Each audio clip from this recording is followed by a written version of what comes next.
Hello friends, this video on biodiversity and conservation part 1 is brought to you by examfear.com. No more fear from exam. Topics to be covered in this lesson are biodiversity and biodiversity conservation.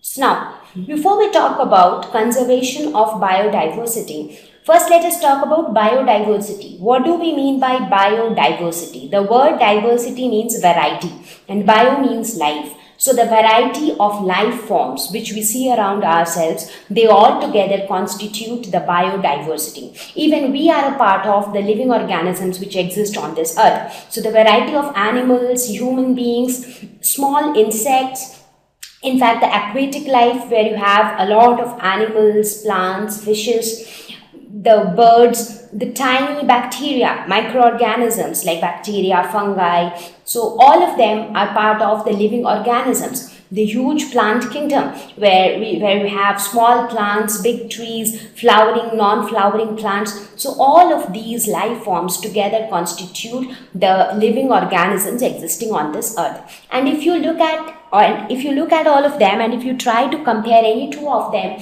you actually see that there are a lot of differences between them. For example, if you try to compare a human being with a fish, so do you find a lot of similarities? Not really. So there are a lot of differences between these two varieties of living organisms. So in a very similar way, all these living organisms which you see on the screen, they are very much different from each other.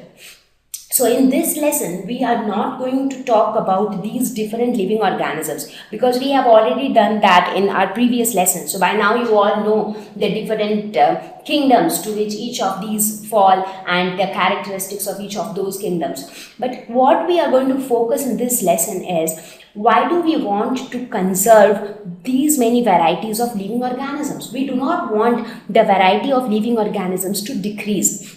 Now, when I say variety, you can compare it with a restaurant which offers you a buffet lunch or buffet dinner where they provide you a variety of food items. So when you go to a restaurant, maybe it offers you some 10 types of dishes. Right? So that means if there is another restaurant which offers you some 20 types of dishes, that means the second restaurant is offering you more variety. That's because the different types of dishes which are present there are more than that of the first restaurant. In a very similar way, we want the variety of living organisms to be more. We do not want living organisms variety to decrease. For example, when you think of a dinosaur, it was one variety of living organism which existed once upon a time, but it became extinct. So it doesn't exist anymore. So that means if organisms start becoming extinct or they get extinct, then what will happen? The variety will keep reducing. And that is something which we do not want.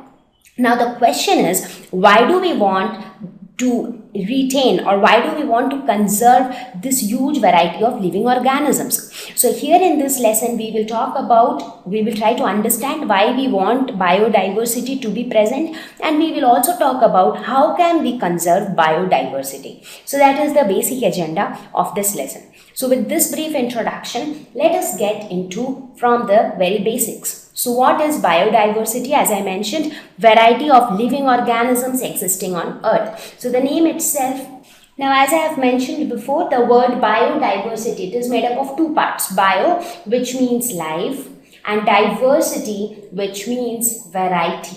And that is why it is the variety of living organisms which exist on earth. Now this biodiversity can happen at many different levels. Now whenever we talk about variety of living organisms, that means those living organisms belong to two different varieties because they have differences amongst each other. Now these differences can arise due to many reasons. Now one of the reasons could be difference in the genes, and that is where we talk about genetic diversity. So genetic diversity is the variety of living organisms which exists due to differences at the genetic level. So that is where comes genetic diversity. The next level of diversity could be a species diversity, where two different organisms belong to two different varieties because they belong to two different species. Now as you know, there are several millions of different species which live on this earth. Now, what are species? Species are a group of organisms which are capable of interbreeding amongst themselves. That is, they can mate with each other or they can reproduce amongst themselves.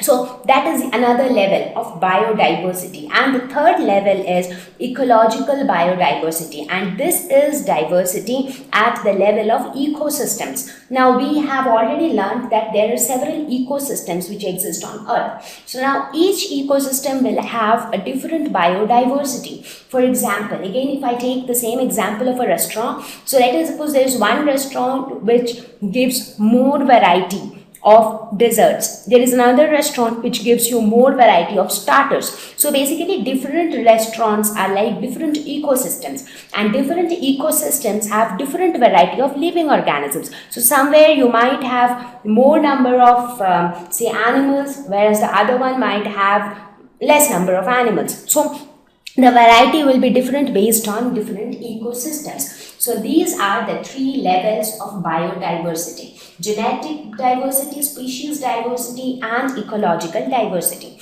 So now we will quickly talk about each of these diversities in detail. Thank you. Please visit www.examfear.com to watch more educational videos with a better experience. Please do not forget to like and subscribe to our YouTube channel for latest updates. Thank you once again.